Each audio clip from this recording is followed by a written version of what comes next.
And then on the day itself, on the marathon day, what do you do before the marathon, during and after? Well, the day of the marathon is something you already practiced before in your long runs. Yeah. And it's something you already visualize, so you just go to collect the fruits. You know? Okay, yeah, you harvest the fruits. That's why I make sure I already, the weeks before, I already took my Lipotrine, which will allow me to have enough glucagon for full distance. So that's why a lot of people are afraid so that's why I make sure I already, the weeks before, I already took my Lipotrine, which will allow me to have enough glucagon for full distance. So that's why a lot of people are afraid to you see the wall, you know, to hit the wall.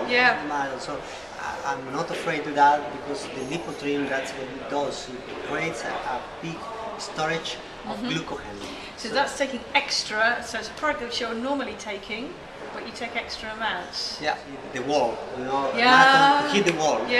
So I'm not afraid of that, because the Lipotrine, that's what it does. It creates a big storage of glucagon. So that's taking extra, so it's a product that you're normally taking, but you take extra amounts. Yeah, win weight. Yeah. And the last couple of weeks before the marathon. When you're tapering. I really hate that. Yeah, but take Lipotrine before, and you will not get extra weight, and you will create a big storage of glucagon, which is what you need.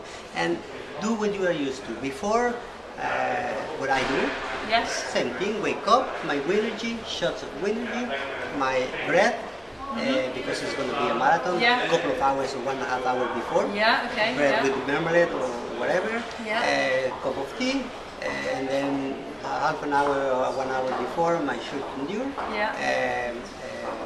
with the Winergy. It's good if you can take it. What you can do is just make it more concentrated, and mix with water on the way.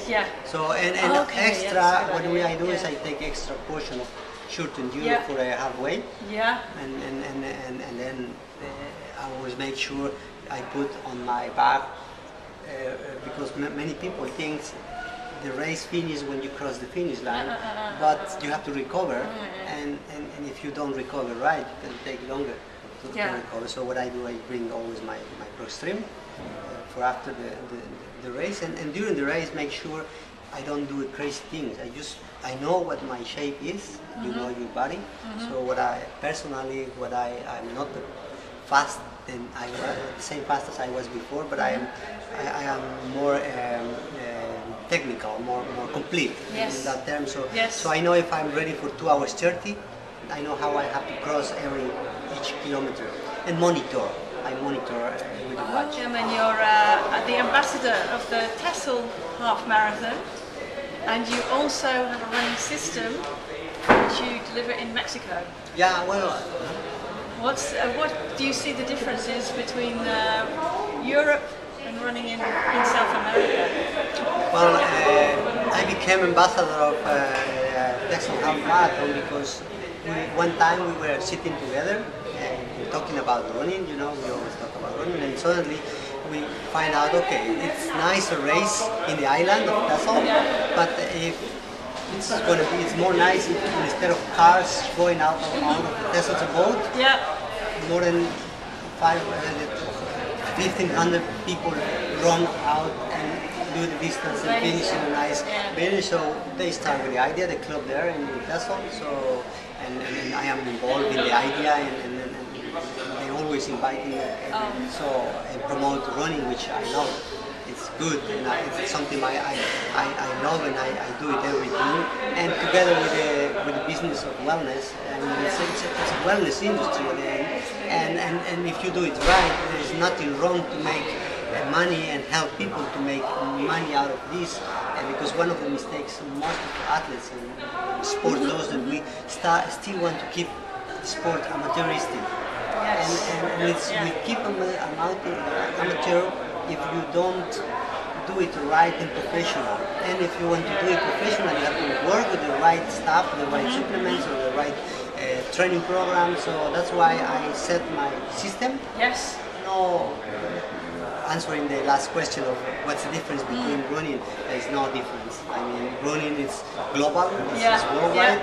It's also very, in a way, people think it's a cheap sport because you only need a pair of shoes. But you have to invest a lot of the same energy, you have to invest the same time, and you have to invest to develop yourself as a complete runner. You have to do some extra investments. Not only in, you can waste your time, not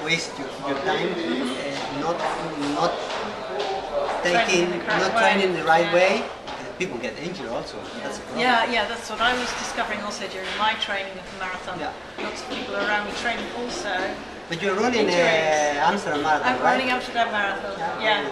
Break 4 hours, eh? That's the goal. Okay. Good success. Thank you very much. Thanks, Germán. Yeah.